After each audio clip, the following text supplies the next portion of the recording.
Welcome to మన news. Shri Kodanda Ramaswamy వారి వార్షిక బ్రహ్మోత్సవాల పోస్టర్లు, ఒంటిమిట్ట ఆలయ చరిత్ర కరపత్రాలను ఆవిష్కరించిన TTD chairman Shri BR Naidu. Vontimitta Shri Kodanda Ramaswamy వారి వార్షిక బ్రహ్మోత్సవాల పోస్టర్లు, ఆలయ చరిత్ర తెలియజేసే కరపత్రాలను TTD chairman Shri BR Naidu, JEO Shri V వీరబ్రహ్మంతో కలిసి ఆలయం ముందు ఆవిష్కరించారు. ఒంటిమిట్ట శ్రీ కోదండ రామస్వామి వారి ఆలయంలో ఆదివారం ఉదయం ఈ కార్యక్రమం జరిగింది.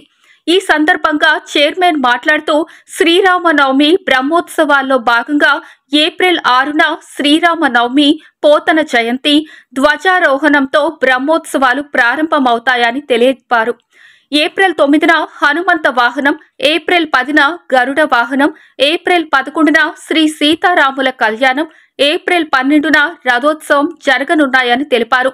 ఈ ఉత్సవాలకు విస్తృతంగా ఏర్పాట్లు చేస్తున్నామని, భక్తులు విశేష సంఖ్యలో పాల్గొనాలని ఆయన కోరారు. ఆలయ చరిత్ర. పురాణాల ప్రకారం ఆలయ చరిత్ర ఇలా ఉంది. శ్రీ మహావిష్ణువు త్రేతాయుగంలో శ్రీరామచంద్రుడిగా అవతరించాడు. సీతా లక్ష్మణ సమేతుడై ధన్యకారణ్యంలో సంచరిస్తుండగా సీతాదేవి దప్పిక తీర్చేందుకు భూమిలోనికి బాణం వేయగా నీరు బుగ్గ పుట్టింది. అదే ఒంటిమిట్ట రామతీర్థం అయింది. సీతాన్వేషణ కోసం జాంబవంతుడు సహకరించాడు. ఆ జాంబవంతుడు సేవించిన సీతా లక్ష్మణ సమేత శ్రీరామచంద్రుడే ఒంటిమిట్ట గుడిలో కొలువై ఉన్నాడు.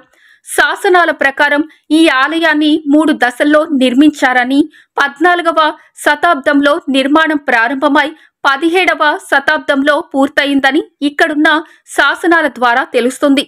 ఉదయగిరిని పాలించిన కంపరాయులు ఈ ప్రాంతంలో ఒక్కసారి సంచరిస్తాడు.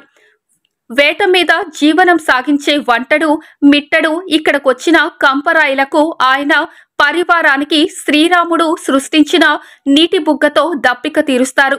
వారిరువురి కోరికపై కంపరాయులు ఆలయాన్ని నిర్మించి ఒంటిమిట్ట గ్రామాన్ని ఏర్పాటు చేస్తాడు. క్రీస్తు శకం 1356లో బుగ్గరాయులు ఈ ఆలయాన్ని ప్రారంభించాడు.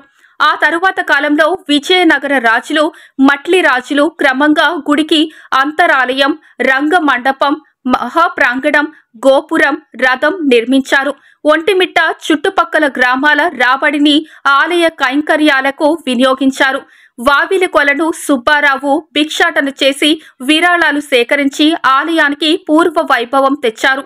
ఈ కార్యక్రమంలో డిప్యూటీ ఈవోలు శ్రీ నటేష్ బాబు, శ్రీ గోవిందరాజన్, సిపిఆర్ఓ డాటి రావి, ఎస్సీలు Shri Venkateswarlu, Shri Manohar, VGO Shrimati Sadalakshmi, press and sales wing ప్రత్యేక అధికారి శ్రీరామరాజు, ఇతర అధికారులు పాల్గొన్నారు.